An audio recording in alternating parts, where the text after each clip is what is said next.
Well, tonight we're learning more about the co-pilot who authorities say deliberately took down that plane. Yeah, he's described as a ticking time bomb, hiding a mental illness so severe that his own doctors told him not to go back to work, but he did. Pix 11's Jay Dow here with more on the troubling developments. Jay. Well, John, it's scary stuff. An order from a doctor to a pilot, a bus driver, or a train engineer can be ignored. For travelers and transportation officials alike, trying to address that issue is no easy task.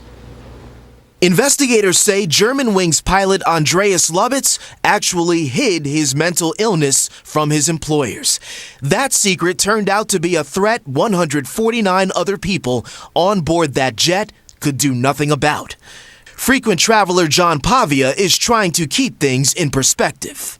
Did you at all think about what happened with that Germanwings flight while you were on your flight? I flew yesterday. I thought about it then. Investigators found a ripped-up note in a garbage can during a search of the 27-year-old co-pilot's German home.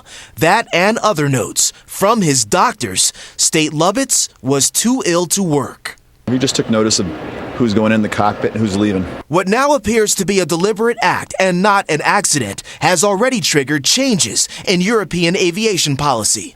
International airlines will now require 2 crew members in the cockpit at all times, following existing U.S. policy. Still, psychologist Dr. Jay von Ornsteiner says ideally, ensuring passenger safety requires someone who's mentally ill to out themselves. And that might not happen if the person isn't well enough to realize there's a problem. That's the problem. We can work with people. We can have co-workers that observe things that they think may be a problem or a mental health issue.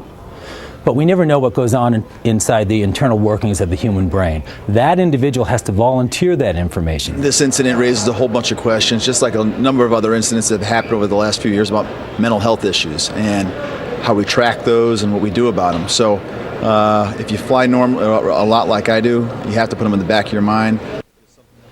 Investigators still have not disclosed the exact nature of Lubitz's medical condition. John, Tamsin? Considering the nature of his job, the job that he had, health officials can't go directly to the employer. Well, the doctor can. If the doctor feels it's necessary, forward that information. We still don't know if that's happened. Okay. All right, Jay, thank you. You're watching the Pix 11 News at 10.